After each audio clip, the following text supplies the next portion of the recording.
أعوذ بالله من الشيطان الرجيم. بسم الله الرحمن الرحيم. الحمد لله الذي لا يبلغ مدحته القائلون ولا يحصي نعماءه العادون ولا يعطي حقه المجتهدون. الذي ليس لصفته حد محدود ولا نعت موجود ولا وقت معدود ولا أجل ممدود. فطر الخلائق بقدرته ونشر الرياح برحمته.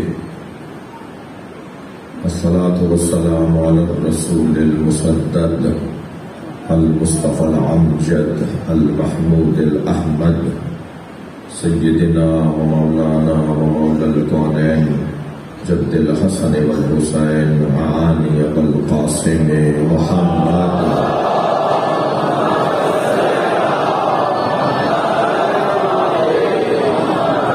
وآله الطيبين الطاهرين المعصومين الذين قال الله إنما يريد الله ليذهب عنكم الرجس أهل البيت ويطهركم تطهيرا.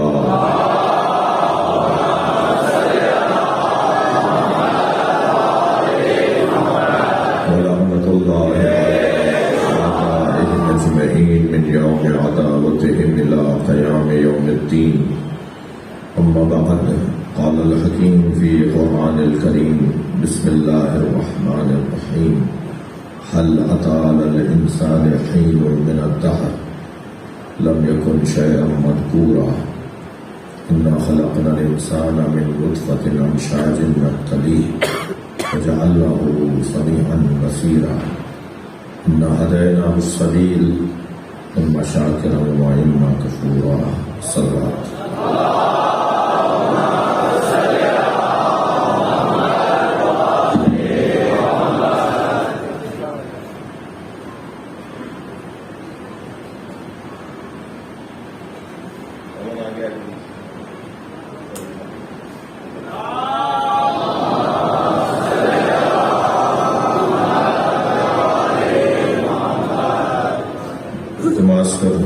التماس ہے ایک سورہ فاتحہ 3 مرتبہ سورہ اخلاص.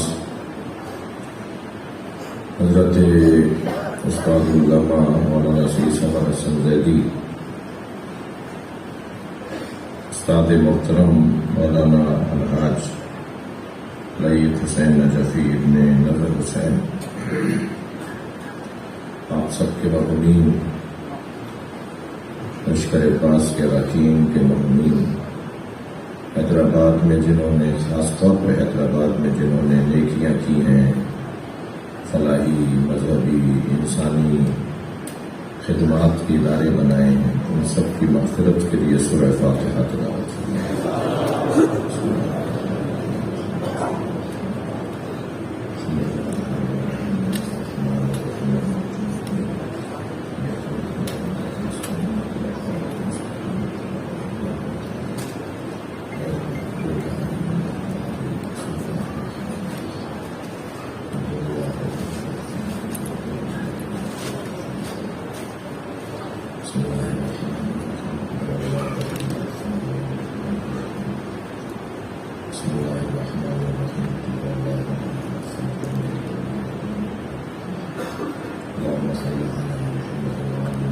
مغفرت کے لیے بلند تر صلوات.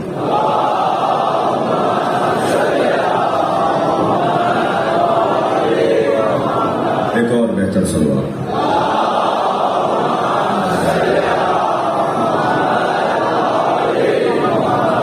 کچھ بیمار اور کچھ مریض ہیں، کچھ خاص حاجتیں ہیں، ہم سب حاجات کے لیے، بیماروں کی شفایابی کے لیے بلند تر صلوات.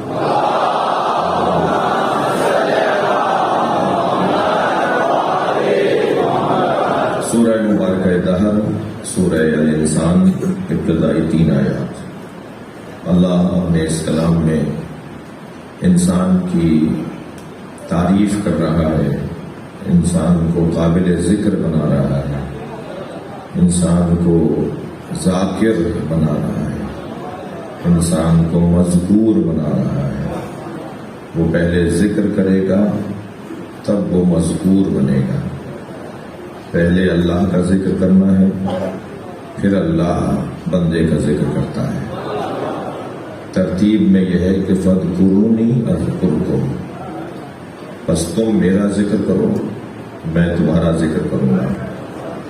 تو پہلے بندے کو ذاکر بننا ہے اور پھر بندے کا ذاکر اللہ بن جاتا ہے. بس ہر ایک کا ذکر، یہ بھی ابتدائی میں ابھی ہی عرض کر دوں کہ ذکر کی قسمیں ذکر لسانی ہے، ذکر جوارحی ہے اور ذکر حقیقی ہے. زبان سے ذکر آسان ترین کام ہے جو امت کو نماز پڑھنے میں مشکل ہوتی ہے. نماز پڑھنا یہ زبان سے ذکر ہے اور سب سے آسان کام ہے زبان کا ذکر. جو سب سے آسان کام ہے وہ امت سے نہیں ہوتا. اور خاص طور پر مولائیوں سے تو کہوں گا کہ کان بند کر کے سن لیں میری بات کہ دشمن اہل بیت کی نماز قبول ہوگی نہیں. کان تو کھلے ہوئے ہیں. اب جو جملہ کہہ رہا ہوں اس کو میں کہہ رہا تھا کان بند کر کے سنیں گے. دشمن اہل بیت کی نماز قبول نہیں ہوگی اور اہل بیت والوں میں بعض یہ کہتے ہیں کہ ہمیں نماز کی ضرورت نہیں ہے. نماز ان کی قبول نہیں ہونی، انہیں ضرورت نہیں ہے، تو پھر یہ اللہ نے نازل کیوں کی ہے؟ صلوات پڑھے ذرا محمد و آل محمد.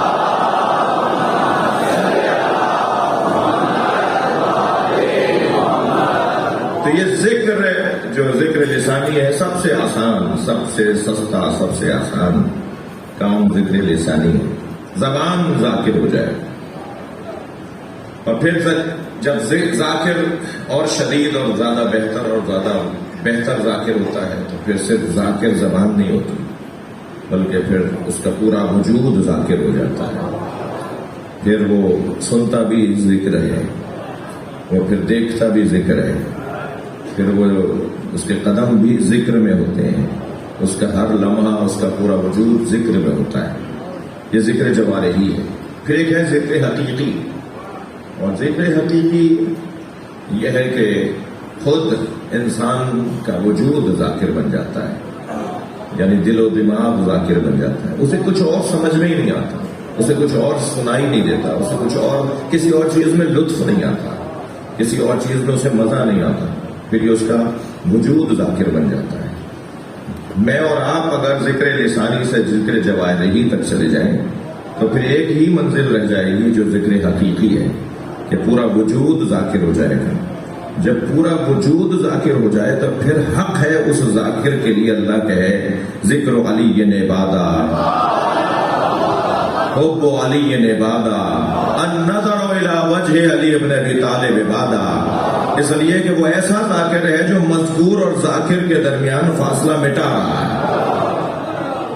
پھر اس کی مثال اور افن ایسی دی ہے کہ جیسے آگ میں لوہا ڈالا ہوا اور کچھ دیر کے بعد یہ تمیز کرنے میں مشکل ہو کہ آگ کون سی ہے اور لوہا کون سا ہے. پھر وہ اتنا ذاکر ہو جاتا ہے کہ پھر اس کا ہاتھ نہیں پورا وجود ید اللہ ہو جاتا ہے، پھر اس کا پورا وجود عین اللہ ہو جاتا ہے، پھر اس کا پورا وجود لسان اللہ ہو جاتا ہے، پھر اس کا پورا وجود جنب اللہ ہو جاتا ہے، پھر اس کا پورا وجود رجل اللہ ہو جاتا ہے، پھر اس کا پورا وجود وجہ اللہ ہو جاتا ہے. پھر وہ جب سب کچھ اللہ سے جڑ جاتا ہے تو ولی اللہ ہو جاتا ہے. صلوات پڑھے محمد و آل محمد.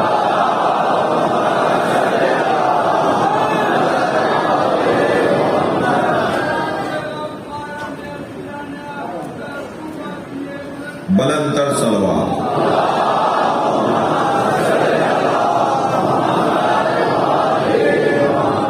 گفتگو یہ ہے کہ هل عطا علی الانسان حین من الدہر، کیا انسان پر کوئی حین، کوئی زمانے میں سے کوئی زمانہ آیا جو وہ قابل ذکر نہیں تھا؟ کوئی زمانہ ایسا نہیں آیا جب وہ قابل ذکر نہیں تھا. ہم یہ 2 ترجمے لے کے چل رہے ہیں. اہل عرفان نے 2 ترجمے کیے ہیں. کیا انسان پر کوئی ایسا زمانہ آیا کہ وہ قابل ذکر نہیں تھا؟ انسان پر کوئی ایسا زمانہ نہیں آیا جو قابل ذکر نہ رہا.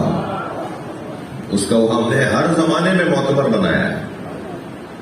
ایک مرتبہ زمانے کے بعد قابل ذکر ہونا بیان ہو رہا ہے، اور ایک مرتبہ زمانہ تھا ہی نہیں تب اس کے قابل ذکر ہونے کی بات ہو رہی ہے. زمانہ نہیں تھا مگر مصطفیٰ تھے، زمانہ نہیں تھا مگر مرتضیٰ تھے، زمانہ نہیں تھا مگر سیدہ تھیں، حسن مولا تھے، حسین مولا تھے، کچھ بھی نہیں تھا اور یہ تھے. اللہ نے سب سے پہلے جن کا وجود بنایا، سب سے پہلے جس کے وجود کو اپنے نور سے بنایا. میرا موضوع نور نہیں ہے ورنہ بات ہو. آج کل ذرا زیادہ کلپ آ رہے ہیں کہ وہ بشر تھے، نور نہیں تھے. ایک صاحب کہنے لگے یہ پرانی بحثیں کب تک کریں گے؟ میں نے کہا جب تک لوگوں کے دماغ سے خناس نکلے گا نہیں. یہ انسان بار بار یہی حرکتیں کر رہا ہے، یہ انسان بار بار ایک ہی بات کر رہا ہے. تو اچھا کہنے لگے خیبر کب تک پڑھیں گے؟ میں نے کہا جب تک قرآن میں آیات موجود ہیں. یہ کیا بات ہوئی؟ خندق کب تک پڑھی جائے گی؟ جب تک قرآن میں آیات موجود ہیں. احد اور بدر و حنین کب تک پڑھی جائیں گی؟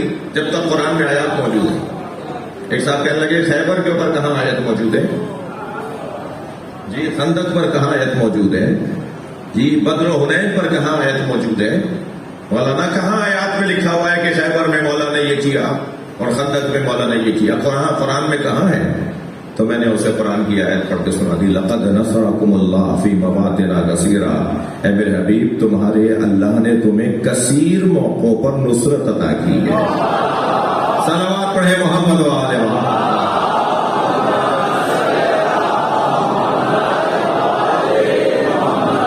ڈھونڈنا پڑے گا نا پھر کہاں کہاں ذکر ہے، کہاں کہاں اللہ نے نصرت عطا کی ہے. تو یہ اور بات ہے کہ ایک ہی بات کو اور ایک ہی زاویے کو اور ایک ہی اینک سے دیکھی گئی چیزوں کو بار بار بیان کیا جائے.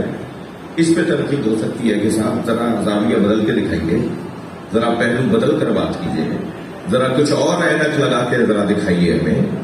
یہ حق ہے کہ کوئی طالب علم اس انداز سے مانگے کہ ہمیشہ ایک ہی انداز سے نہ مانگا جائے، ایک ہی انداز سے نہ دکھایا جائے. لیکن عزیزو یہ بار بار دہرانے کی ضرورت ہے. بہت سارے مفاہیم ہیں جو عقائد کا عنوان ہے، اس ممبر کا فریضہ ہے. اہل علم تشریف فرمائے ہیں، اہل دقت بیٹھے ہیں، پروفیسر ڈاکٹر افضل تشریف فرمائے ہیں، اہل مطالعہ بیٹھے ہیں، لائبریریوں والے لوگ بیٹھے ہوئے ہیں. میر صاحب روزانہ اس طرف ہوتے ہیں. آج مجھے میر صاحب بیٹھے ہیں. قدیمی تاریخی جو ہے وہ لائبریریاں رکھنے والے لوگ بیٹھے ہیں. تو یہ مفاہیم تو بیان ہوں گے، بار بار ہوں گے اور نئے نئے زاویوں سے ہوں گے. هل أتى على الإنسان حين من الدهر لم يكن شيئا مذكورا. کیا انسان پر کوئی ایسا وقت آیا کہ جب وہ قابل ذکر نہیں تھا؟ انسان پر کوئی ایسا وقت نہیں آیا جب وہ قابل ذکر نہیں تھا. انا خلقنا الانسان من نطفة امشاج نبتلی. ہم نے انسان کو مخلوط پانی سے خلق کیا اور اسے مختلف مراحل سے گزارا. نبتلی مختلف مراحل سے گزارا. فجعلہ سمیعا بصیرا. اور پھر اسے ہم نے بہت زیادہ سننے والا اور دیکھنے والا بنایا. انا ہدیناہ السبیل. اور ہم نے اسے رستہ دکھا دیا، رستے کی ہدایت کر دی، رستے کی رہنمائی کر دی. اما شاکرا و اما کفورا. یا وہ رستے پہ چل کر شکران نعمت شکر کرے، یا وہ رستے کو چھوڑ کر کفر نعمت کرے، کفران نعمت کرے، کافر ہو جائے یا شاکر ہو جائے. یہ قرآن کی 3 آیتوں پر میں گزشتہ 3 دنوں سے غور کر رہا ہوں. اگرچہ پہلے دن کی مجلس میں جو لوگ رہے اور اس کے بعد تشریف نہیں لائے اور آج آ رہے ہیں، تو ان سے میں گزارش کر رہا ہوں کہ بیچ کی چند مجلسوں میں بہت ساری پیغامات ہو چکے ہیں، اور پہلے دن کی مجلس فہرست بیان کرنے کی مجلس تھی. تو عجلت میں بعض دوست ہوتے ہیں، وہ کہتے ہیں جی آج ہی سب کچھ بیان ہو جائے. تو ایسا نہیں ہو سکتا. خطابت کا ایک اسلوب ہے، مفاہیم اور مضامین کو بیان کرنے کا ایک اسلوب ہے۔ تو آج کی مجلس میں کل کی مجلس سے اس طرح سے گفتگو کو جوڑ رہا ہوں کہ انسان دو طرح کے ہیں۔ ایک وہ انسان جو ہر زمانے میں قابل ذکر رہا، اس کو اللہ نے عزت دی ہے، احترام دیا ہے، اس کو اللہ نے مقام عطا کیا ہے۔ اور ایک وہ انسان جسے اللہ نے رستہ دکھایا ہے اور وہ اچھا ہو جائے یا برا ہو جائے یہ اس کے لیے اختیار کیا ہے۔ یعنی ایک انسان ہادی ہے، ایک انسان ہدایت لینے والا ہے۔ یعنی ایک ہدایت دہندہ ہے، ایک ہدایت گیرندہ ہے، ایک ہدایت دینے والا ہے، ایک ہدایت لینے والا ہے۔ ایک نبی ہے، ایک امت ہے، ایک رسول ہے اور ایک شریعت پر عمل کرنے والا ہے، ایک امام ہے اور ایک ماموم ہے۔ یہ دو طرح کے انسان بیان ہوئے ہیں۔ ایک انسان وہ ہے جسے بنانے کے بعد اللہ نے اپنے ہاتھوں کو مبارکباد دی ہے، تبارک اللہ احسن الخالقین۔ ایک انسان وہ ہے جسے بنانے کے بعد وہ غرور کرتا ہے، ایک انسان وہ ہے جسے بنانے کے بعد وہ تکبر کرتا ہے۔ اللہ تکبر کس انسان پر کرتا ہے؟ اسے اس پر کہ جسے اس نے اپنے ہاتھوں سے بنایا ہے، اور ہاتھوں سے بھی دونوں ہاتھوں سے بنایا ہے، اور بنانے کے بعد وہ فخر کے ساتھ کہتا ہے کہ میں نے بنایا ہے اسے۔ اور پھر جب سسٹم اللہ بنا رہا تھا کہ ایک ایسے وجود کو خلق کر کے اب اس کی نسل میں ان انسانوں کو بھیج رہا تھا جو دہر سے پہلے تھے، جو زمانے سے پہلے تھے، تو فرشتوں نے اعتراض کر دیا تھا۔ اب لفظ اعتراض بھی قابل اعتراض ہے۔ فرشتوں نے کہہ دیا تھا کہ تو اسے بنا رہا ہے، اتجعل فیہا من یفسد فیہا ویسفک الدماء نحن نسبح بحمدک ونقدس لک۔ یا اللہ تو اسے بنا رہا ہے جو فساد پھیلائے گا، جو خون بہائے گا۔ ہم تیری تقدیس و تسبیح کے لیے حاضر ہیں۔ اللہ نے یہ نہیں کہا کہ جس انسان کو تم دیکھ کر فیصلہ کر رہے ہو وہ فساد نہیں پھیلائے گا۔ اللہ نے یہ نہیں کہا کہ جسے تم دیکھ کر سوچ رہے ہو وہ خون نہیں بہائے گا، فوراً ہی بہائے گا، پہلا بیٹا ہی بھائی کو مارے گا۔ عجب نہیں کہ جب قابیل نے حابیل کو مارا ہو، کچھ ہی دن تو گزرے تھے، تو بڑے ایک شان سے آئے ہوں فرشتے اللہ کی بارگاہ میں۔ ہم نے نہیں کہا تھا، ابھی کچھ دن پہلے تو ہم نے کہا تھا کہ تو اسے بنا رہا ہے جو فساد پھیلائے گا، جو خون گرائے گا۔ لیکن اللہ نے اس وقت کیا کہا؟ انی اعلم ما لا تعلم، جو میں جانتا ہوں وہ تم نہیں جانتے۔ اللہ نے جواب میں یہ نہیں کہا کہ یہ فساد نہیں پھیلائے گا، یہ نہیں کہا کہ یہ خون نہیں بہائے گا۔ اللہ نے یہ بھی نہیں کہا کہ تم تسبیح و تقدیس کے لیے نہیں ہو۔ اللہ نے کچھ نہیں کہا ان کے جملوں پر، صرف اتنا کہا جو میں جانتا ہوں وہ تم نہیں جانتے۔ ابھی تھوڑا سا دور آگے بڑھا، پھر ایک اور بھائی نے حد ہے کہ نبی کا بیٹا حضرت نوح کا بیٹا، آدم ثانی حضرت نوح، آدم اول کا بیٹا ایسا، آدم ثانی کا بیٹا ویسا۔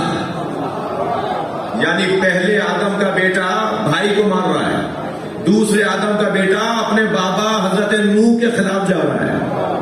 وہ کہتے رہے کشتی میں آ جاؤ، حضرت نوح کو آدم ثانی کہتے ہیں۔ سب مٹ گیا تھا، دوبارہ سے انسان خلق ہوئے، دوبارہ سے آدمی بننا شروع ہوئے، اس لیے آدم ثانی کہتے ہیں۔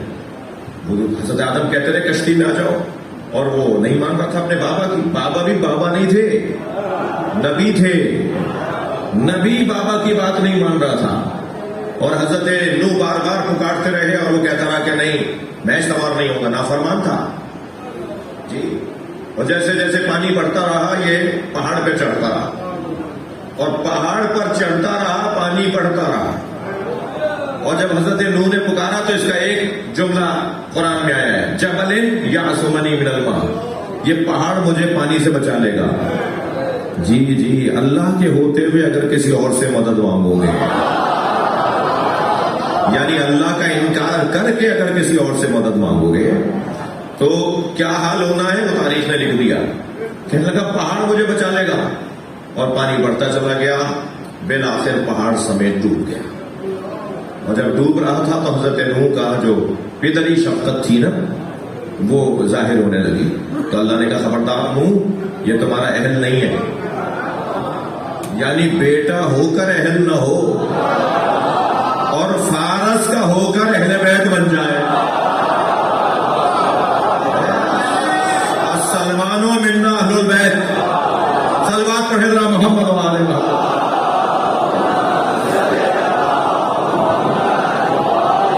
تو اب کون سی چیز ہے جو اہل بناتی ہے؟ کون سی چیز ہے جو اہل بناتی ہے؟ وہ ہے فرما برداری.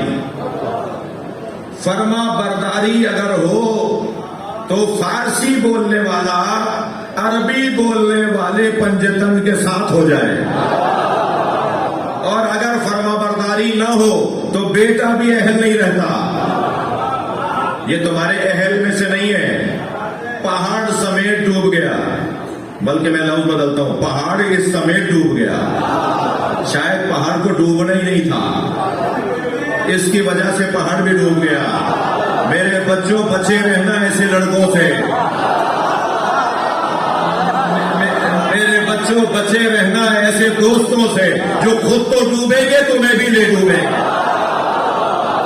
صلوات پڑھے محمد و آل محمد.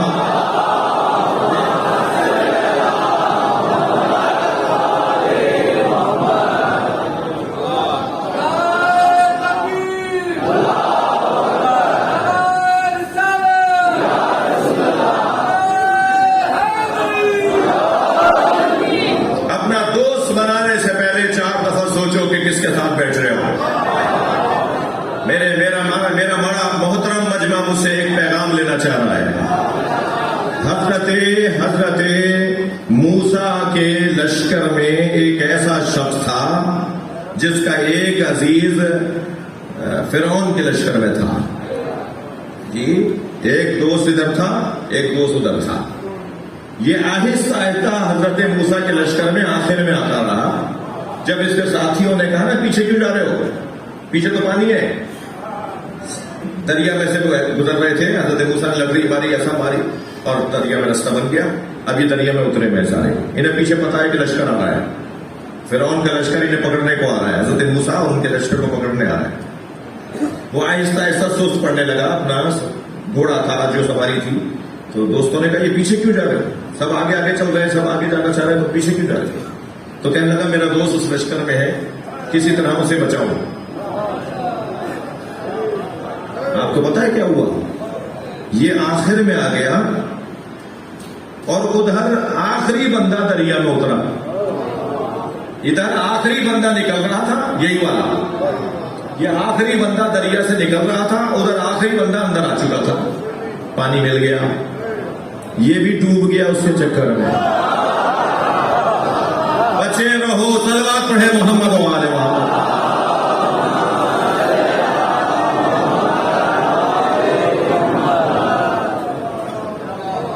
توجہ کی ہم نے. تو یہ وہ انسان جو زمانے سے پہلے تھا اور وہ انسان جو زمانے کے بعد. دو طرح کے انسان ہو گئے. ایک انسان ہدایت پہنچانے والا اور ایک انسان ہدایت لینے والا. ان دونوں انسانوں کو کل کی مجلس میں نے ایک آیت پڑھی، شجرہ طیبہ اور شجرہ خبیثہ. شجرہ طیبہ کی کچھ صفات ہیں اور شجرہ خبیثہ کی کچھ صفات ہیں. البتہ جو معیار سے گرا ہوا وجود ہوتا ہے اس کی صفات نہیں ہوتی. جو معیار کے مطابق ہوتا ہے اس کی صفات ہوتی ہیں. لہذا شجرہ طیبہ کی اللہ نے 3 صفتوں کو بیان کیا ہے. اصلها ثابت وفرعها فی السماء. ایک صفت اصلها ثابت وفرعها فی السماء، اس کی شاخیں آسمانوں میں. اجتثت من فوق تؤتی اکلہا کل حین باذن ربہا، ہر موسم میں پھل دیتا ہے. 3 صفتیں ہو گئی. جڑیں مضبوط ہیں، شاخیں آسمانوں میں ہیں، ہر موسم میں پھل دیتا ہے. ہر موسم میں پھل دیتا ہے. خود ہاتھوں میں رسی ہوتی ہے، لوگوں کو آزادی دلوا رہے ہوتے ہیں. وہ موسم ان کے لیے کچھ اور ہے، وہ خود اسیر ہیں کہ ان کے لیے موسم کچھ اور ہے، مگر دروازے پر آنے والوں کو عطا کریں گے. خود گھر میں کھانے کو نہیں ہوگا مگر مانگنے والا خالی ہاتھ نہیں جائے گا. یہ درخت، یہ شجرہ طیبہ. اور شجرہ خبیثہ کیا ہے؟ اجتثت، ایک ہی صفت ہے اس کی، زمین کے اوپر سے اگتا ہے، زمین کے اوپر سے اگنے والے کی مضبوطی کہاں ہے؟ وہ تو ہوا کے دوش میں رہے گا، وہ کبھی یہاں ہوگا کبھی وہاں ہوگا، جی، جس کا روزانہ ڈھنگ اور رویہ بدل رہا ہو، یہ ہم کل بات کر چکے ہیں، میں وقت آپ کا بچا ہوں، کل یہ ہم بات کر چکے ہیں۔ پھر ایک اور لہجہ اللہ نے اپنایا، هو الذی انزل علیک الکتاب، تھکے ہوئے تو نہیں ہیں آپ؟ هو الذی انزل علیک الکتاب منہ آیات محکمات، وہ اللہ جس نے اے میرے حبیب آپ پر کتاب کو نازل کیا، اس کتاب میں سے کچھ محکمات ہیں، کچھ من بازیاں، کچھ کتنی تعداد، 6000 آیات میں سے کتنی تعداد ہیں جو محکم ہیں؟ خود قرآن کے مطابق کچھ آیات ہیں جو محکم ہیں۔ منہ آیات و محکمات ہن ام الکتاب، وہی اصل کتاب ہے، ایک طرح کی آیات۔ اب تھوڑی دیر کے لیے جائیے قرآن مجید کو تصور میں لیجئے، مراد ظاہر قرآن کے مطابق قرآن ہے، ظہور قرآن حجیت رکھتا ہے، اس لیے قرآن کی آیات سے مراد آیات قرآنی ہیں، لیکن تعویل کے مطابق، بطن قرآن کے مطابق کتاب عالم کی بات ہو رہی ہے۔ یہ پوری کائنات اللہ کی کتاب ہے، اس کے اندر 2 طرح کی آیات محکمات جو ہن ام الکتاب، وہی اصل کتاب ہے، یعنی پورے حیدرآباد میں ممکن ہے، مجھے معاف کیجیے گا، میں بات صرف روشن کرنے کے لیے کہہ رہا ہوں، ممکن ہے پورے حیدرآباد میں، مجھے یہاں کی آبادی کا اندازہ نہیں ہے، مثلا 2 کروڑ کی آبادی ہو، 2 کروڑ کی آبادی میں 2 بندے ایسے ہیں، اتنی بڑی کتاب، 2 کروڑ کی آبادی، ہر بندہ اللہ کی ایک آیت ہے۔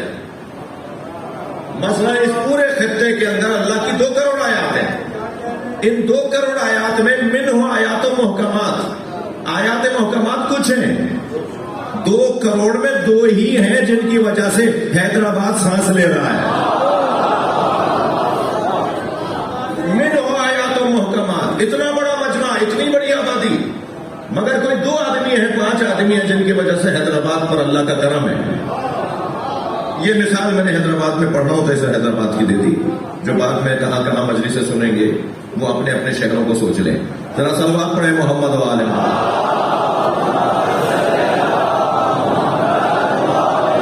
بھائی بڑی تعداد ہے، بہتر صلوات پڑھیں۔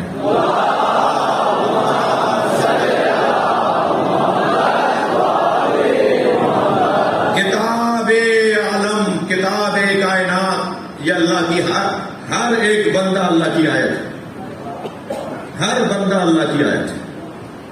جیسے قرآن کی آیات 6000 کچھ ہیں، منہ آیات و محکمات، ان میں سے کچھ ہیں جو محکم آیتیں، وَأُخَرُ مُتَشَابِهَاتٌ، اور دوسری، اخر میں اللہ نے اخر کہہ دیا، دوسری قسم، تو جب کچھ محکم ہے تو جو دوسری ہے وہ کچھ نہیں ہے نا، زیادہ ہے نا، وہ زیادہ ہے۔ مولانا میں دعا چاہوں گا، وہ زیادہ ہے کہ جو متشابہ ہے، اور محکم کتنے ہیں مجھے بتائیے؟ کراچی سے حیدرآباد آنے والے روزانہ لاکھوں لوگ ہیں نا، مگر یہ ہر کچھ دیر کے بعد جو سنگ میل پتھر لگا ہوا ہے، یہ ہر ایک کے لیے علیحدہ علیحدہ لگا ہوا ہے،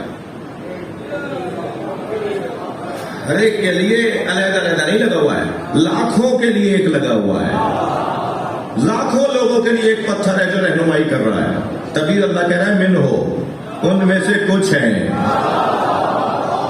یعنی ہدایت کرنے والے کچھ ہوں گے، سبب رحمت کچھ ہوں گے، سبب برکت کچھ ہوں گے، جن کی وجہ سے اللہ رزق اتار رہا ہوگا، جن کی وجہ سے اللہ برکتیں نازل کر رہا ہوگا، وہ کچھ ہیں۔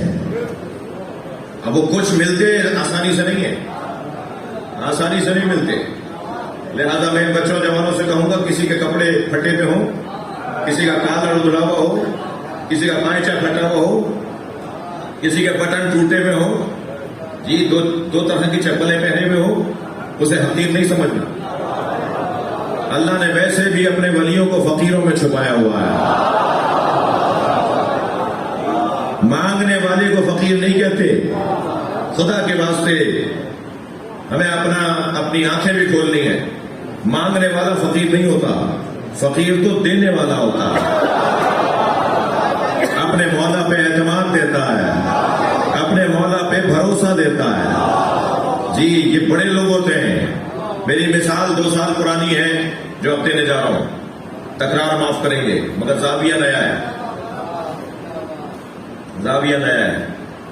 ایک ایسا ہی فقیر بازار سے گزرنا تھا، دودھ والے نے آواز لگائی دودھ پیو گے؟ پہلے تو اچھی طرح اس کی دکان کو دیکھا، پھر کہا پلا دو. یہ ہر ایک کا کھاتے نہیں ہے، یہ ہر ایک سے لے کے نہیں کھاتے. یہ تو اس گھر کی روٹی بھی نہیں کھاتے جس گھر کی عورتوں کو وضو کرنا نہیں آتا.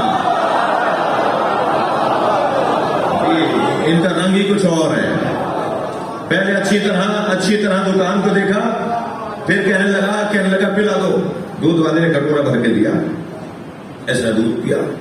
دودھ پی کے خالی کٹورا واپس کیا اور آگے بڑھا. کچھ ہی آگے گیا تھا، اس کا پیر ایک جگہ پانی جمع تھا، وہاں ایک مرتبہ پیر پڑا، چھینٹیں اڑی. چھینٹیں جو اڑی تو دیوار کے کنارے 2 آشنا کھڑے باتیں کر رہے تھے. تو لڑکی کے منہ پہ جا کے چھینٹیں لگی. تو جس کو جا کے چھینٹیں لگی تھی اسے تو کچھ نہیں ہوا. وہ جو لڑکا اس کے ساتھ کھڑا تھا اسے 2 قدم آگے بڑھ کے تھپڑ کو کے مارنا شروع کر دیا. تمہیں نظر نہیں آتا، دیکھ کے نہیں چلتے ہو، فلانے ہو، دھماکے ہو.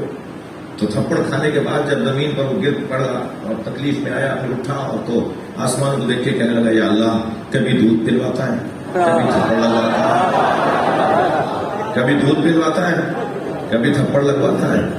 وہ لڑکی جو تھی وہ گری، تڑپی، مر گئی. تو لوگ جب آ گئے کہنے لگے یہ تو اللہ کا ولی ہے، اس نے کچھ کہا ہے، وہ مر گئی. تو کہنا نہیں میں نے کسی کو نہیں مارا. 2 یاروں کا مسئلہ ہے، ایک نے مجھے مارا، ایک نے اسے مارا.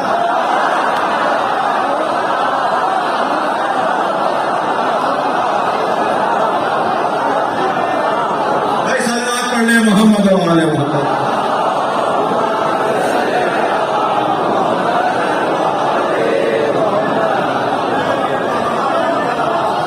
یہ جن کی وجہ، ایک اور صلوات نبی والے نے،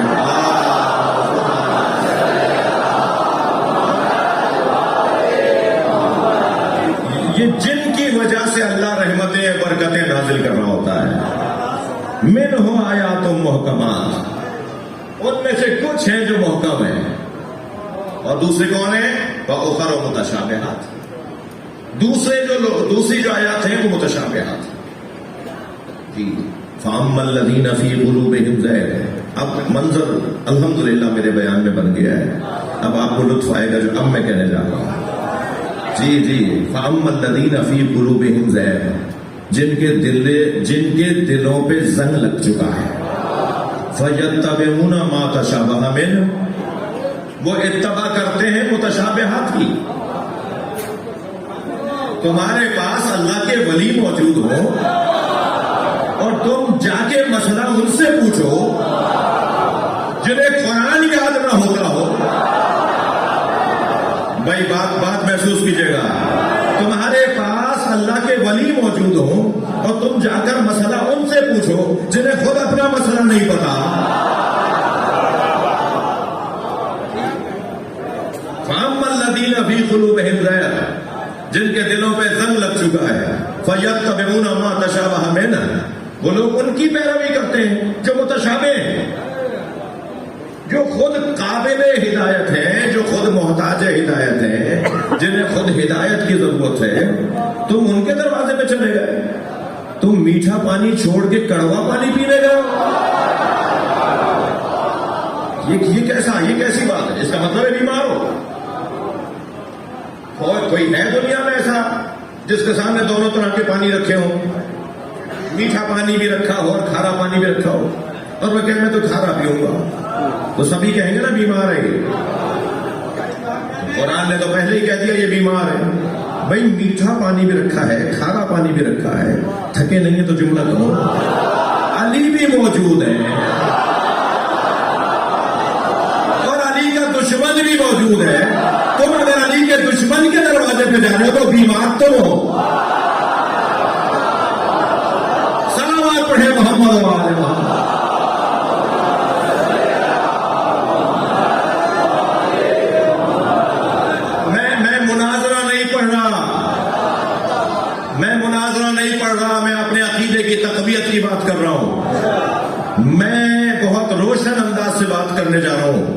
توجہ چاہوں گا، ایک کوئی مثال لا کر دکھائے جو علی نے کسی سے مسئلہ پوچھا ہو۔ بعد از مصطفیٰ، یاد رہے خدا کے بعد نبی اور نبی کے بعد علی۔ اس عقیدے کی روشنی میں بات کر رہا ہوں۔ مولا علی کا مقام نبی کے بعد ہے، نبی کے بعد مولا علی کا مقام ہے۔ نبی سرکار کا مقام اللہ کے بعد ہے، خدا کے بعد نبی اور نبی کے بعد علی۔ اس ایک بات سے روشن کتاب کوئی نہیں۔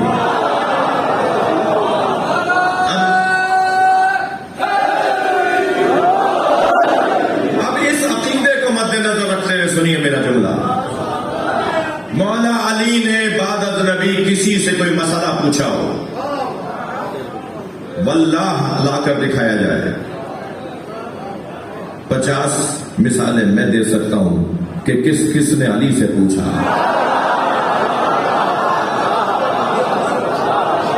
ایک بہت معتبر نام، ایک بہت بڑا نام، انہوں نے مولا سے اس وقت یہ جملہ کہا کہ جب علی سوالات پر سوالات کے جوابات دے رہے تھے، ایک جواب پہ دوسرا جواب، ایک سوال پر پھر جواب، ہر سوال کا بہتر جواب، حسین ترین جواب، لاجواب جواب۔ تو کہنے لگے یا علی آپ ایسے بول رہے ہیں جیسے آپ کو پہلے سے پتا تھا کہ یہ سوچ کر کے آیا ہے، یہ سوال کیا لے کر آیا ہے، ذرا سوچ کر جواب دیتے، ذرا آرام سے جواب دیتے۔ مولا نے بے ساختہ فرمایا آپ کے ہاتھ میں انگلیاں کتنی ہیں؟ فرمانے لگے 5۔ حضرت نے فرمایا سوچ کے بتایا ہوگا۔ کہنے لگے یہ 5 انگلیاں میرے نزدیک اتنی روشن ہیں کہ اس میں سوچنے کی ضرورت نہیں ہے۔ مولا علی فرماتے ہیں آپ کے لیے جیسے ہاتھ روشن ہے، میرے لیے کائنات روشن ہے۔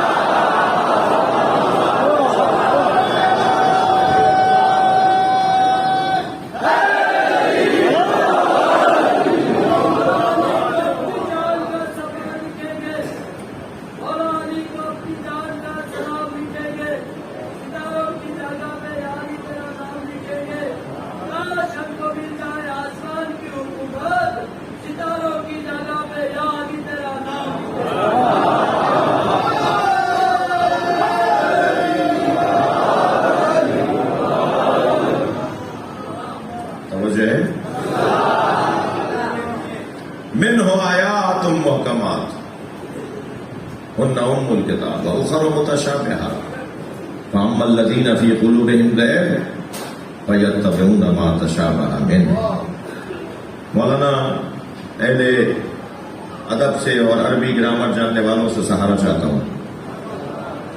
فیتبعون، فیطیعون نہیں ہے، فیتبعون ما تشابہ منہ، جن کے دلوں میں زنگ لگ چکا ہے وہ ان کی پیروی کرتے ہیں۔ جی میں نے کہا نا جیسے کتاب ظاہری، ممکن ہے کوئی کہ مولانا علمی بات کیجیے، ممبر پہ بیٹھے ہیں، آپ کو لوگ سننے آ رہے ہیں، آپ ہلکی بات نہیں ہونی چاہیے ممبر سے، ہمارے ممبر سے ہلکی بات نہیں ہونی چاہیے، بات مضبوط ہونی چاہیے۔ دلیل دینے جا رہا ہوں مضبوطی کی۔ دیکھیے اگر آیات سے مراد صرف اور صرف قرآن کی آیت مراد لیں گے تو آیات اقوال پر مشتمل، آیات اقوال کا مجموعہ ہے، قرآن اقوال کا مجموعہ ہے۔ قول کی پیروی کو عربی زبان میں، قول کی پیروی کے لیے عربی زبان میں لفظ اطاعت آتا ہے، اور فعل کی پیروی کے لیے عربی زبان میں لفظ اتباع آتا ہے۔ جہاں فعل کر کے کوئی اچھا بڑا استاد، معلم، نبی، رسول، امام، مرشد کوئی کر کے دکھائے نا، کچھ کر کے دکھائے، اس کے مطابق عمل کرنے کو اتباع کہتے ہیں، اور اگر وہ کہ ایسا کرو تو اس کے قول پر عمل کرنے کو اطاعت کہتے ہیں۔ اگر آیات محکمات اور متشابہات سے مراد صرف قرآن کو لیا جائے تو یہاں لفظ آنا چاہیے تھا اطاعت کا۔ روشن ہو گئی بات؟ لفظ اطاعت آنا چاہیے تھا، کیونکہ آیات یعنی قرآن اقوال، قول الہی ہے، اللہ کا قول ہے، الفاظ ہیں، لیکن یہاں لفظ اطاعت نہیں آیا ہے، لفظ اتباع آیا ہے۔ لفظ اتباع دلیل ہے کہ یہ صرف آیات قرآن مراد نہیں ہے، بلکہ آیات عالم مراد ہے، اللہ کی اور نشانیاں بھی مراد ہیں۔ اللہ کی ایک سب سے بڑی نشانی آیت اللہ الکبریٰ، وہ نبی کی ذات ہے۔ آیت اللہ العظمیٰ، مولا علی کی ذات ہے۔ کائنات کے لیے، ہمارے زمانے کے لیے، اس شہر کے لیے، اس شہر کے لیے کی بات نہیں کر رہا۔ صلوات پڑھیں ذرا محمد و آل محمد۔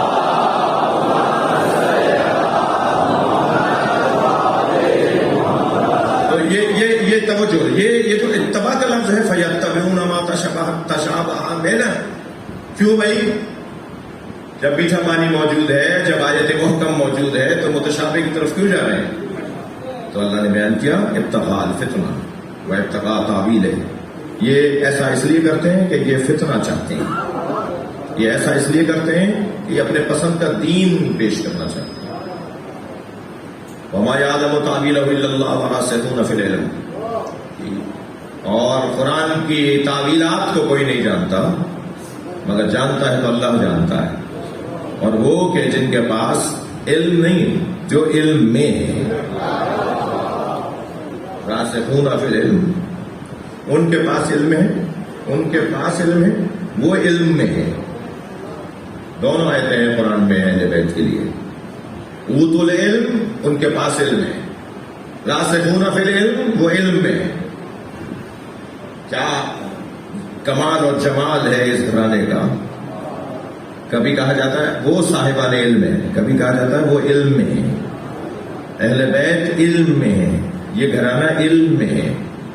ان کا علم میں ہونا بلا تشبیہ ایسا ہی ہے جیسا کسی وجود کا کسی وجود کے بغیر زندہ رہنا ناممکن ہو۔ کوئی وجود کسی وجود کی وجہ سے زندہ رہتا ہو، اس سے وہ چیز علیحدہ کر دی جائے گی تو وہ زندہ نہیں رہے گا۔ جی ان کا ایسے ہی کیفیت ہے علم کے حوالے سے۔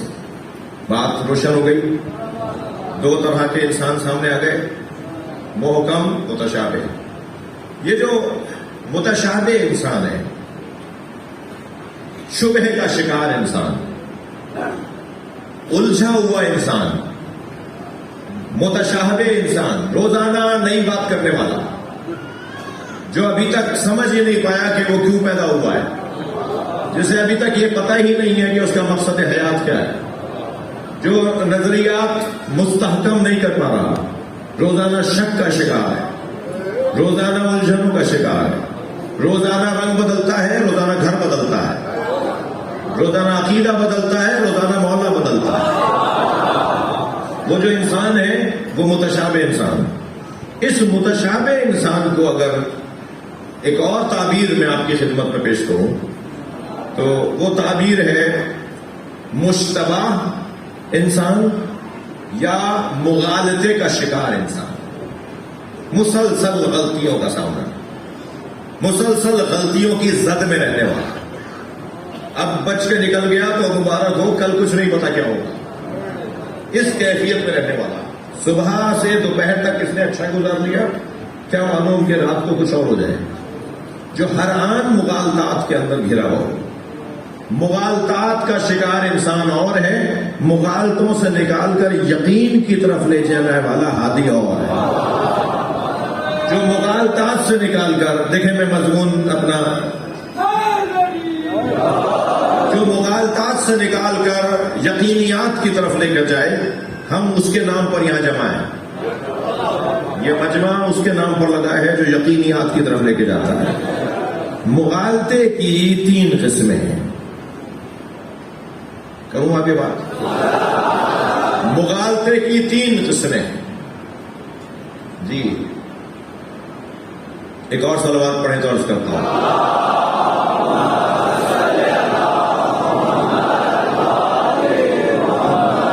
کچھ قدرے دیر آپ کی خدمت میں حاضر ہوا ہوں، دیر سے آپ کی خدمت میں حاضر ہوا ہوں۔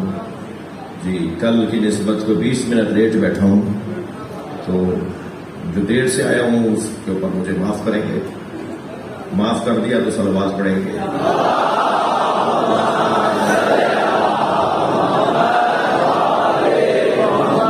مجھے بھی تھوڑی سی سیاست آتی ہے۔ ایک اور صلوات محمد و آل محمد۔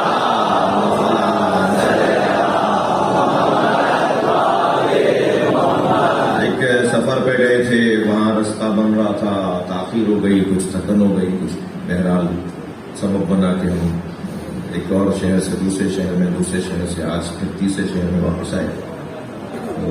تو یہ آپ درگزر فرمائیں گے. اگر کوئی ایک چھوٹا سا جملہ بھی کسی کو میرا اچھا لگا ہو تو اس کی وجہ سے ہی معاف کر دیں. تو یہ جو دیر سے بیٹھا ہوں تو میری خواہش ہے کہ کم سے کم اس کا میں خیال رکھوں، یا وہ دیر سے بیٹھنے کو حساب میں لے آؤں. اچھا، حساب سے غلط فہمی نہ ہو جائے. میں حیدرآباد کے اس بڑے مجمع میں بہت ہی آرام سے، اطمینان سے ایک بات کی وضاحت کرنا چاہتا ہوں. میں نیاز طے کر کے مجلس پڑھنے والا ذاکر نہیں ہوں. جب میں اور مجھ جیسا ذاکر خطیب مجلس سے متعلق لفظ نیاز بولتا ہے تو نیاز طے ہو ہی نہیں سکتی، وہ تو اجرت ہوتی ہے.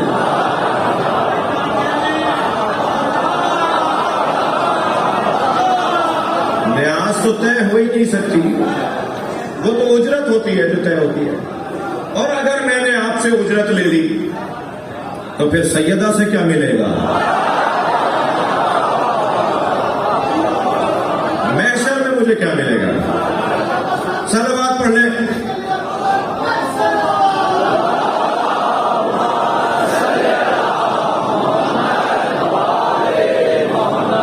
اور یہ ویڈیو بن رہی ہے، بعد میں یہ خبر پھیلے گی تو میں دعوت دے رہا ہوں کہ کوئی بھی سامنے تو آئے. کمروں میں، ٹھنڈے کمروں میں بیٹھ کے تبصرے نہیں کرو. ہمیں ثابت کرو کہ کبھی ایسا ہوا ہے. میں تو اپنے ان دوستوں پر، بعض یہاں بیٹھے ہوئے ہیں، بعض کئی انتظامات میں ہیں، خاص طور پر سہیل بھائی اس وقت انتظامات میں ہیں. میں ان دوستوں سے ناراض ہوتا ہوں. کبھی اگر یہ بتا دیں کہ ایسا کوئی جملہ کہہ دیں جس سے یہ مطلب نکلتا ہو، اس کو بھی میں منع کرتا ہوں کہ ایسا کوئی جملہ نہیں بولو جس سے یہ مطلب نکلتا ہے. پہلے ہی جتنا دے دیا اس کا شکر ادا کرنے کے لیے بہت طویل وقت چاہیے. جی، خاندانی زمیندار ضرور ہیں. خاندانی زمیندار ہونے کے علاوہ خاندانی فقیر بھی ہیں. یعنی دنیا ہمارے بڑوں کے پاس بھی تھی اور اہل بیت کے دروازے پہ نوکری ہمارے آباء و اجداد سے چلی آ رہی ہے. سینکڑوں سال پرانی عزاداری کے عزادار ہیں. صلوات پڑھنے ذرا محمد و آل.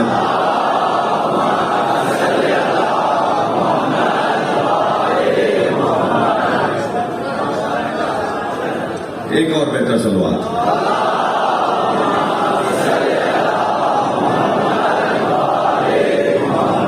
مجھے 20 منٹ فضائل اور پڑھنے. اور جو میرے بزرگ، اگر ان کو دیر ہو رہی ہو، یقیناً ہو رہی ہے، کل چھٹی بھی تو ہے، پھر تو آپ کو بھرپور صلوات پڑھنی چاہیے.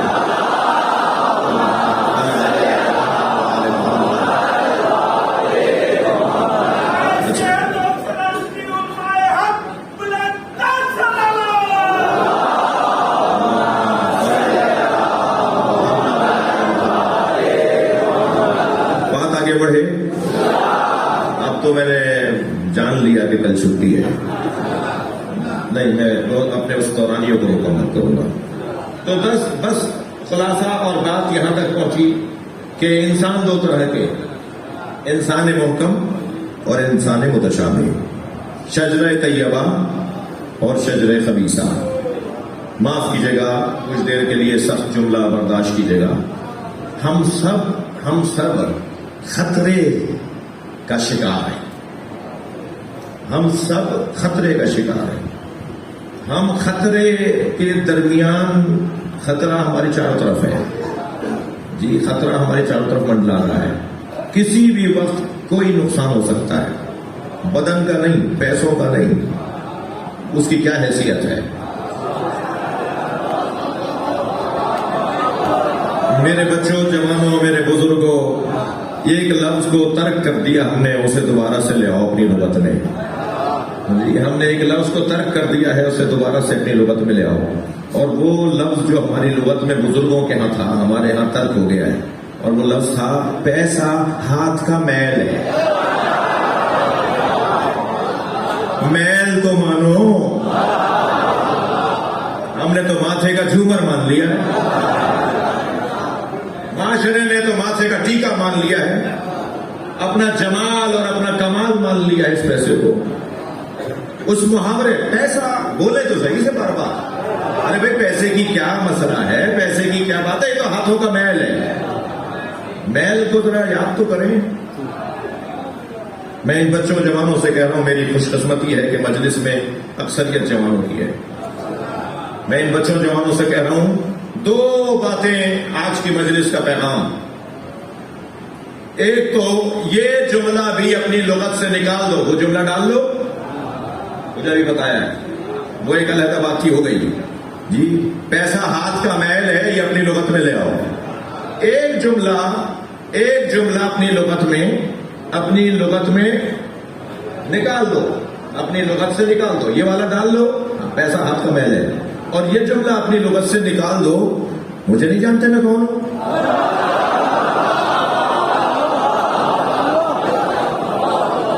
جسے دیکھو یہ لفظ بول رہا ہے، ہاں دوسرا بندہ کہہ رہا ہے مجھے نہیں جانتے میں کون ہوں، بیچارہ پولیس والا روک رہا ہے، شناختی کارڈ دکھا، مجھے نہیں جانتے میں کون ہوں، مجلس میں آ رہے ہیں اسکاؤٹ والا چیکنگ کر رہا ہے، مجھے نہیں جانتے میں کون ہوں۔ یہ جملہ اپنی لغت سے نکال دو، جو بھی کہے نا مجھے نہیں جانتے میں کون ہوں، تو اسے فوراً کہو تم خود نہیں جانتے کہ تم کون ہو۔ یہ تکبر ہے، یہ غرور ہے، یہ اللہ کو پسند نہیں ہے جملہ۔ تھک گیا،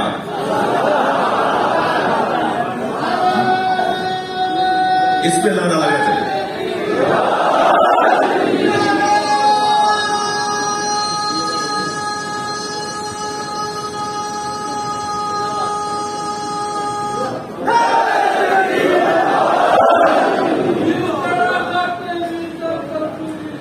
نعرہ لگا دیجئے مرزا صاحب، بہت جواب اچھا آئے گا، نعرہ لگائیے۔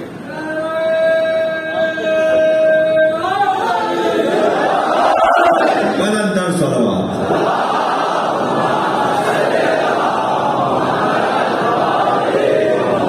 مجھے نہیں جانتے میں کون، تم خود کو جانتے ہوتے تو یہ کبھی نہ بولتے۔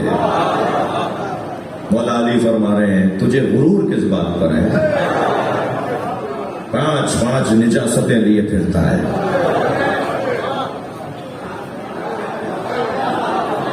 تجھے غرور کس بات پر ہے، پانچ نجاستیں لیے پھرتا ہے۔ تیرے اندر بول ہے، یہ بول ممبر کی زبان ہے، کسی بچے کو سمجھ میں نہیں آئے تو بڑے سے پوچھ لے میں کیا کہہ رہا ہوں۔ تیرے اندر بول ہے، بول لیے پھرتا ہے، اپنے اندر ایک نجاست بول۔ تیرے اندر براز ہے، بول براز۔ تیرے اندر خون ہے، تیرے اندر آب پشت ہے۔ نجاستیں بھی ایسی کہ میں ممبر سے نام نہیں لے سکتا۔ کتنی گندی نجاستیں ہیں کہ ممبر کی اجازت نہیں ہے، ممبر کی زبان ہے۔ یہ میں ممبر سے نیچے ہوں گا تب بھی میں شاید کان میں بولوں گا، آہستہ سے بولوں گا۔ اتنی گہری نجاستیں، بول، براز، خون، آب پشت، وہ مخلوط پانی جس کا میں ترجمہ کر رہا ہوں، آب پشت، اور تو مر جاتا ہے تو تیرا بیٹا تجھے ہاتھ نہیں لگاتا، تیرا بدن نجس ہو جاتا ہے۔ تو پانچ نجاست کے لیے پھر رہا ہے، مولانا کا فرمان ہے، پھر بھی کہتا ہے کہ میں کون ہوں، میں یہ ہوں، میں وہ ہوں، میں کیوں حج پر جانے والے، احرام باندھنے والے کو میں بولنے پر ایک بکرا پڑ جاتا ہے؟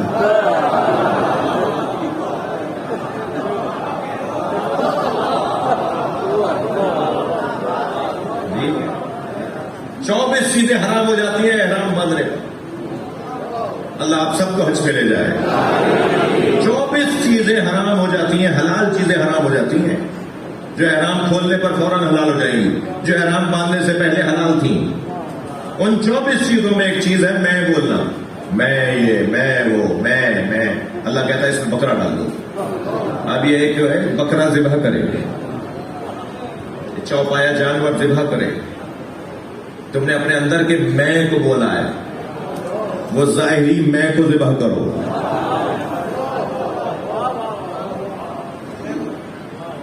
ختم ہونے چاہیے، کچھ بھی نہیں ہے، کچھ بھی نہیں ہے میرے بچوں، تم سن لو، بڑوں کو کہتا ہوں ذرا برداشت کر دیں مجھے، کچھ بھی نہیں ہے، حیثیت ہی نہیں ہے کوئی۔ حیثیت تو جب بنتی ہے جب ہمارے دل میں علی بستا ہے، حیثیت جب بنتی ہے کہ جب ہمارے وجود کا حاکم مصطفیٰ ہو جاتے ہیں، اور وہ بھی حیثیت کسی اور پر نہیں بنتی، اللہ کے ہے نا، نبی کے ہے نا، مصطفیٰ مرتضیٰ کے ہے نا، تب کچھ حیثیت بن جاتی ہے، احترام بن جاتا ہے، مقام بن جاتا ہے، کوئی کیفیت ہو جاتی ہے، ورنہ کچھ بھی نہیں ہے۔ پلٹی ہے اس بات کی طرف کہ دو طرح کے انسان ہیں، محکم متشابہ۔ یہ جو مغالطے کا شکار ہے، کبھی کبھی مغالطہ علمی ہوتا ہے، مجھے یقین ہے کہ آج یہ مضمون میرا پورا نہیں ہوگا، اسی لیے ذرا مسترب بھی ہو جی۔ مغالطہ کبھی علمی ہے، مشتبہ انسان علمی طور پر ہوتا ہے، کبھی مغالطے کا شکار علمی طور پر ہوتا ہے، اصیل ذات ہو جاتا ہے کہ مجھ سے بڑا کوئی عالم نہیں ہے، مجھ سے بڑا کوئی ڈاکٹر نہیں ہے، مجھ سے بڑا کوئی انجینئر نہیں ہے، اس سارے شہر میں جتنی بلڈنگیں بنی ہوئی ہیں سب اناڑیوں نے بنائی ہیں، اس شہر میں جتنا بھی جی کام ہو رہا ہے وہ سب جاہل لوگ کر رہے ہیں، اور میں ہوں بس میں، ڈاکٹر صاحب سب جاہل بیٹھے ہوئے ہیں ڈگریاں لے کر، کسی کو کچھ نہیں آتا، میں ڈاکٹر، اور ہمارا حال بھی کوئی اچھا نہیں ہے، اس پہ تو آپ داد دیں گے نا، مولویوں کا حال بھی اچھا نہیں ہے، علماء کرام جو تشریف فرمائے کچھ دیر کے لیے نہ سنیں میری باتیں، البتہ میرے قبیلے کے لوگ ہیں، یہ میرے ہم نوا ہیں، چمن چمن گلی گلی گلی گلی گلی گلی نگر نگر گلی گلی گلی گلی گلی گلی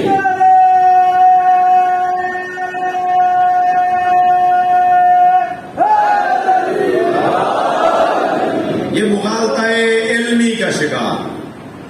اس بحث کو مجھے میرے عزیز اجازت دے کہ میں باقاعدہ کل بیان کروں، لیکن ایک نتیجے تک ضرور آج پہنچاؤں گا۔ مغالطہ علمی کا شکار، جو کہتے ہیں مجھ سے بڑا کوئی عالم نہیں ہے، مجھ سے بڑا ذہین کوئی نہیں ہے، مجھ سے زیادہ سمجھدار کوئی نہیں ہے۔ ایک ہمارے بزرگ تھے، ایک حکیم ہمارے ساتھ تھے، حکیم سے مراد دوا دینے والے نہیں، حکیم سے مراد سمجھانے سکھانے والے، معلم، استاد، ایک دانا۔ وہ ایک ہمارے ساتھ حج پہ تھے، انہوں نے بڑا اچھا جملہ ہدیہ کیا تھا جو آپ کو ہدیہ کر رہا ہوں۔ وہ فرمانے لگے کہ لوگوں کو دو چیزیں زیادہ نظر آتی ہیں، ایک اپنی عقل، ایک دوسرے کا پیسہ۔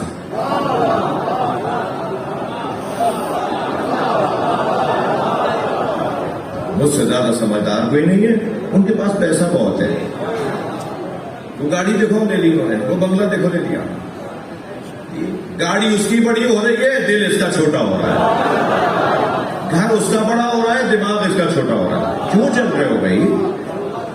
کیوں اپنا خون خراب کر رہے ہو؟ میں جن سے کہہ رہا ہوں انہیں سے کہہ رہا ہوں، آپ ناراض نہیں ہو۔ کیوں اپنا دل چھوٹا کر رہے ہو؟ اگر کوئی ترقی کر رہا ہے، کسی کے پاس پیسہ آ رہا ہے، کوئی خوشحال ہو رہا ہے، تو ہمیں تو خوش ہونا چاہیے کہ اللہ کا کوئی بندہ خوشحال ہو رہا ہے، کوئی میرا سنی بھائی خوشحال ہو رہا ہے، کوئی میرا شیعہ بھائی خوشحال ہو رہا ہے، کوئی میرا پڑوسی خوشحال ہو رہا ہے، مجھے تو خوش ہونا چاہیے۔ جی کس مولا کے ماننے والے ہیں؟ امام سجاد کو جب معلوم ہو جاتا تھا، مل کر صلوات ہدیہ کریں اللہ،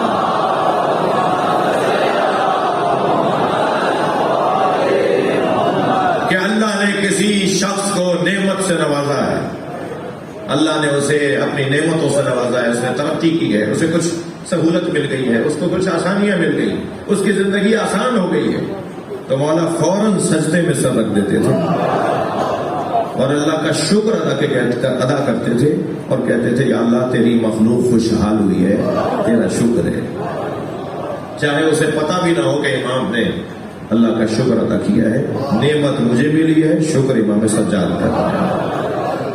تو امام کے چاہنے والوں کو کیسا ہونا چاہیے؟ خوش ہونا چاہیے، دل بجھنا نہیں چاہیے۔ مجھے معلوم نہیں مجلس خواتین سن رہی ہیں یا نہیں، مجھے پتا ہے سن رہی ہے، میں نے جان بوجھ کے کہا ہے۔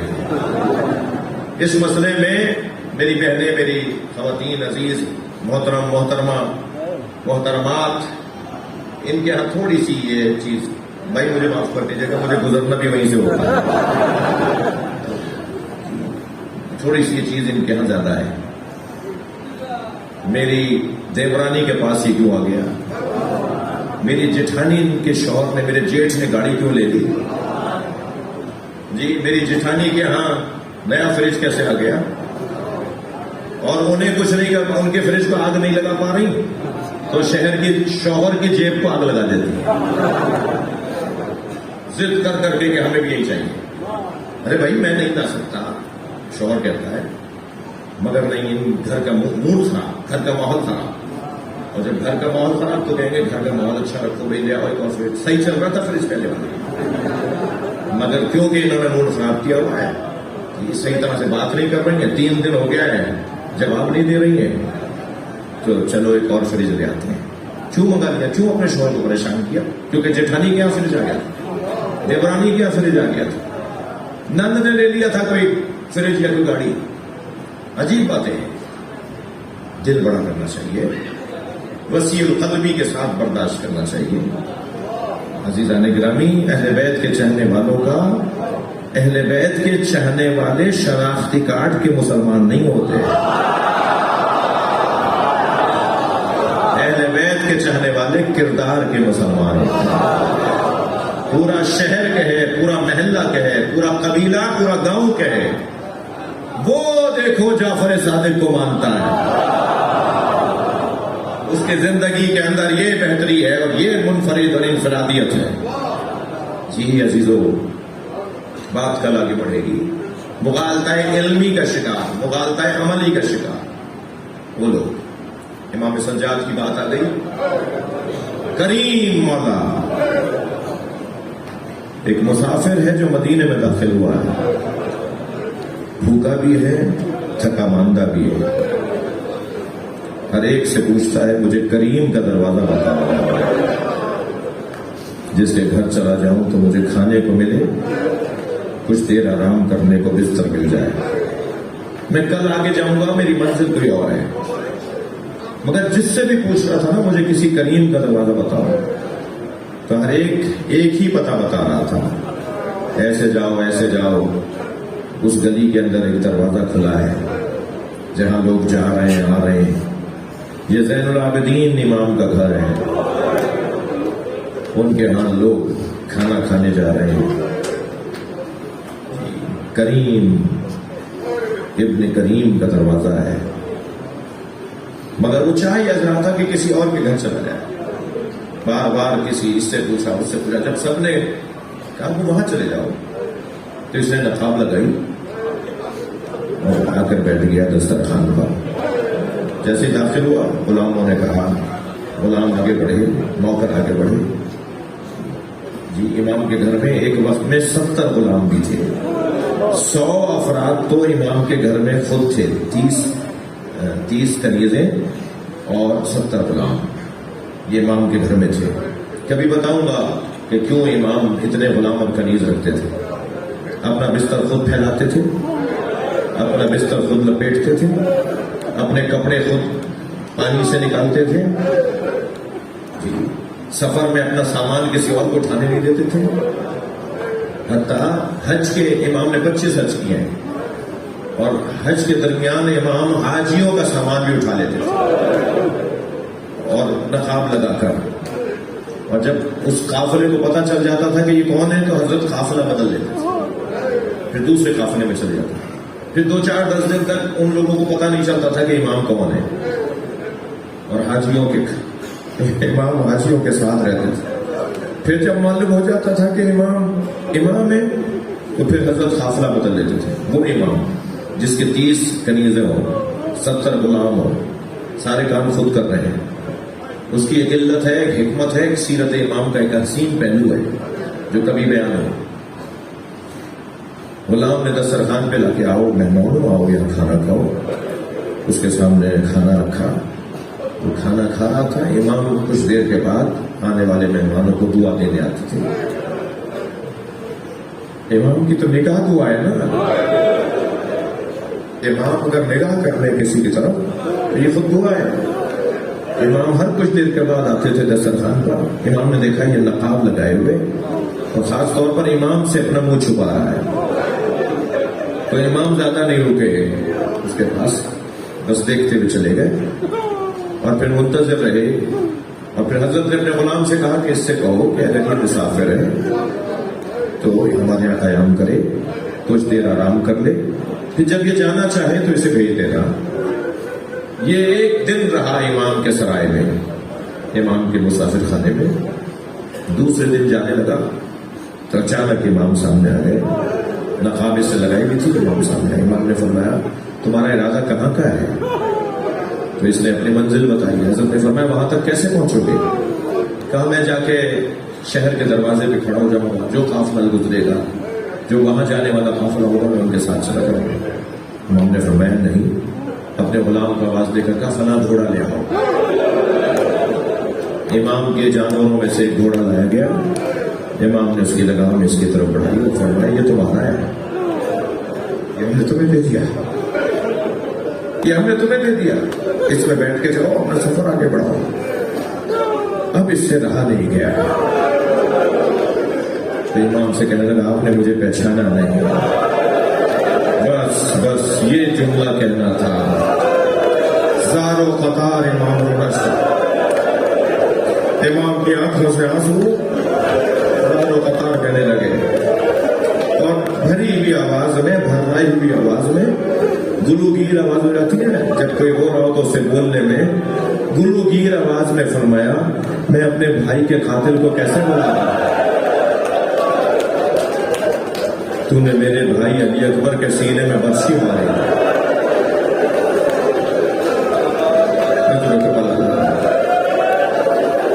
فرق اتنا ہے کل ہم تمہارے مہمان تھے، آج تم ہمارے مہمان ہو. اللہ ایسے بڑے لوگوں کے ماننے والے ہیں، اتنے بڑے لوگوں کے ماننے والے ہیں. عزادارو کربلا عجیب داستان ہے. امام جب لاشوں پہ لاشیں اٹھا چکے، گود کے بالوں کو اٹھا اٹھا کے لاچے گنج شہیدہ میں رکھ چکے، اور اب اپنی جہاد کے لیے میدان میں اترے امام حسین. تو ادھر حسین میدان میں اترے ہیں، ادھر ایک شخص ہے جو کربلا میں داخل ہوا ہے، اور داخل اس وجہ سے ہوا کہ وہ کوفے کا رہنے والا تھا، 6 مہینے سے سفر پہ تھا. سفر سے جب گھر لوٹا ہے تو کوفے کی دکانیں بند تھیں، بازار بند تھے، چہل پہل نہیں تھی، کوئی آمد و رفت نہیں تھی، کوئی انسان نظر نہیں آ رہا تھا. اپنے آپ سے کہنے لگا کوفے والوں کو کیا ہو گیا ہے؟ یہ شہر والے کہاں چلے گئے؟ دکانیں بند ہیں، کوئی نظر نہیں آ رہا. کیا کوفے میں کوئی قانون آ گیا؟ کوئی آفت آ گئی؟ یہ سب شہر چھوڑ کے چلے گئے، سناٹا ہے کوفے میں. اپنے گھر میں داخل ہو تو بیٹی نے بڑھ کر استقبال کیا. تعجب سے کہا بیٹا تم تو گھر میں ہو، یہ کوفے والے کہاں گئے؟ کہ بابا جلدی دوبارہ سے گھوڑا تیار کیجیے اور آپ چلے جائیے کوفہ سے. بیٹا کہاں چلا جاؤں؟ بابا کچھ فاصلے پر ایک بیابان ہے جسے کربلا کہتے ہیں، اس کا نام تاریخ میں لکھا ہے عبداللہ ابن عفیف ازدی. کہتا ہے کہ وہ جانتا تھا کربلا کہاں ہے. کہنا کربلا میں جانتا ہوں. کہا وہ جو کربلا کا بیابان ہے وہاں ایک جنگ ہو رہی ہے، وہاں ایک باغی نے خروج کیا ہے اور حاکم کا اعلان یہ ہے کہ اگر اس باغی کو مارنے کے لیے کوفے سے سارے مرد نہ گئے تو سزا دی جائے گی. بابا کہیں مخبری نہ ہو جائے کہ آپ گھر میں ہی تھے، آپ باغی کو مارنے نہیں گئے. عبداللہ نے کہا میں نے بیٹی سے پوچھا بیٹا اس باغی کا نام کیا ہے؟ کہا بابا نام نہیں بتایا جا رہا. ہاں ایسا ہوا ہے، میں ان کو بچوں جوانوں سے کہہ رہا ہوں، ایسا ہوا ہے. بہت سے لوگوں کو تو پتہ ہی نہیں تھا کہ کسے مارنے آئے. 30,000 کا لشکر تھا عبید اللہ ابن زیاد کے لشکر میں. گورنر کوفہ ہے عبید اللہ ابن زیاد، یزید کا گورنر ہے، شام کی مرکزی حکومت کا گورنر، جسے یہ کام دیا گیا ہے کہ حسین عراق آ رہے، حسین کو وہیں مار دو، کیونکہ عراق والوں نے بلایا ہے حسین کو، کوفے والوں نے بلایا ہے حسین وہاں گے، حسین کو وہاں مار دو. بہت سے لوگوں کو تو پتہ ہی نہیں تھا کہ ہمیں کسے مارنے کے لیے لے جا رہے ہیں. تبھی بار بار ہر کچھ دیر کے بعد امام حسین اپنی ذوالجناح پر اس کے اوپر کھڑے ہو جاتے تھے. ایک دفعہ تو کھڑے ہو گئے تاکہ کوئی بھی یہ نہ دیکھے، یہ نہ سوچے کہ ہمیں تو پتہ ہی نہیں تھا کسے مارا ہے. اور امام نے کربلا میں عاشور کے دن 4 خطبے دیے، باقاعدہ خطبے دیے، تاکہ کسی پر یہ بات مخفی نہ رہے کہ ہم نے کس کو مارا ہے. ایک دفعہ تو جب عمر ابن سعد سے گفتگو کر رہے تھے تو گھوڑوں کی ہنہنانے کی آواز، لوگوں کے بات کرنے کی آواز. میں نے عرض کیا نا 30,000 کا لشکر تھا، کم سے کم 30,000، مسلم 30,000. تو امام کی آواز اس تک نہیں جا رہی تھی اور اس کی آواز امام تک نہیں آ رہی تھی. شور مچ رہا تھا کربلا کے بیابان میں. آپ تصور کر لیجئے 2,000 کو سوچئے کتنا بڑا مجمع ہوتا ہے. 30,000 کا لڑنا، جن کے ساتھ جانور بھی ہیں، سواریاں بھی ہیں. امام نے فرمایا انہیں خاموش کرواؤ. تو اس نے آواز دی اپنے لوگوں کو کہ لوگوں کو خاموش کرواؤ، میں حسین سے بات کر رہا ہوں. سب لوگ خاموش ہو گئے، مگر گھوڑوں کے ہنہنانے کی آوازیں، اونٹوں کے گلے میں جو گھنٹیاں بندھی ہوئی تھیں، پیروں میں جو پازیبیں بندھی ہوئی تھیں، ان کی آوازیں آ رہی تھیں. امام نے فرمایا خاموشی نہیں ہوئی. کہنے لگا یہ جانوروں کی آوازیں ہیں، میں نے انسانوں کو خاموش کر، کسی انسان کی آواز نہیں آ رہی. جب اس نے کہا نا یہ جانوروں کی آوازیں ہیں، امام اپنے گھوڑے پہ بلند ہوئے اور اپنا ہاتھ فضا میں بلند کیا. امام نے جو ہی ہاتھ فضا میں بلند کیا، کربلا میں سناٹا طاری ہو گیا. حتیٰ لکھا ہے کہ اگر گھوڑے نے پیر اٹھا لیا تھا نا تو پیر اس کا اٹھا رہ گیا. جو گھنٹی بجتی ہوئی گھومتی ہوئی گئی تھی وہ وہیں رک گئی. امام نے اپنی ولایت دکھائی کربلا میں. امام نے فرمایا یہ جو جانور خاموش ہوئے ہیں یہ مجھے پہچانتے ہیں. اجر و کمال اللہ ہے. امام نے کربلا عاشور کے دن خطبے دیا تاکہ کسی پر یہ بات مخفی نہ رہے. عبداللہ کہتا ہے کہ میں نے بیٹی سے کہا بیٹا پھر دوبارہ سے تیار ہو کے جانا ہے. گھوڑا تیار کیا، باغی کو مارنے جا رہا ہے عبداللہ. کہتا ہے میں نے گھوڑا تیار کیا، گھوڑے پہ بیٹھ کے جب نکلنے لگا تو بیٹی نے رخصت کرتے ہوئے کہا بابا آپ جنگ پر جا رہے ہیں اور جنگوں میں مال غنیمت بھی ملتا ہے. مال غنیمت میں اگر یمنی پتھر مل جائے، عقیق یمنی مل جائے تو میرے لیے ضرور لے آئیے گا. میں گلے کا ہار بنانا چاہتی ہوں، زیورات بنانا چاہتی ہوں، عقیق یمنی لے آئیے گا میرے لیے. عبداللہ کہتا ہے میں گھوڑے پہ بیٹھ کے کوفہ سے کربلا روانہ ہوا. جب میں کربلا میں داخل ہوا تو عاشور کا دن تھا، عصر کا وقت تھا. عجیب منظر میں نے دیکھا. ایک 56 سالہ بوڑھا زخمی ہے جس کے بدن پہ زخم لگ رہے ہیں، جس کا امامہ کھول کے اس کی گردن میں آ گیا ہے، مگر اس کا جلال ایسا ہے وہ جہاں گھوڑا موڑتا ہے فوجیں بھاگنے لگتی ہیں اور بھاگتے ہوئے سپاہی ایک دوسرے سے کہتے ہیں دور بھاگو حسین آ رہے ہیں. کہتا ہے مجھے پھر سمجھ میں نہیں آیا یہ کون ہے، یہ کون حسین، کس کا نام ہے حسین، کون ہے یہ؟ میں نے ایک بھاگتے ہوئے سپاہی سے کہا تم اسے کیوں مارنا چاہتے ہو؟ کہنے اس نے بغاوت کی ہے، اسے مارنا ہے. عبداللہ کہنے لگا میں اتنا سمجھا کہ اسے مارنا ہے. کہتا ہے میں نے اپنی تلوار نکالی اور ان کے گھوڑے کے پیچھے پیچھے چلا. اتنا قریب آ گیا تھا ان کے گھوڑے کے کہ میرا گھوڑا جست لے، ایک ٹاپ لگائے، جست لگائے تو میں ان تک پہنچ جاؤں اور میں ان کے اوپر تلوار چلا دوں. ابھی میں نے یہ ارادہ کیا تھا تلوار نکال کر کے انہوں نے مڑ کر دیکھا کہ عبداللہ قریب آؤ. کہنے لگا میرے ہاتھ پیر کانپنے لگے، یہ کون ہے جو میرے نام سے مجھے جانتا ہے؟ میں گھبرا گیا، ڈرا. تو پھر ان کی آواز آئی عبداللہ جلدی آؤ. کہنے لگا میرے ہاتھ پیر کانپ رہے تھے، میں کیا جواب دیتا کہ یہ کون ہے، کیا کروں کہ آگے بڑھوں؟ تو انہوں نے ہاتھ سے انگوٹھی اتاری اور کہا یہ عقیق یمنی ہے، اپنی بیٹی کو جا کے دینا. میں باغی نہیں ہوں، میں نبی کا نواسا حسین.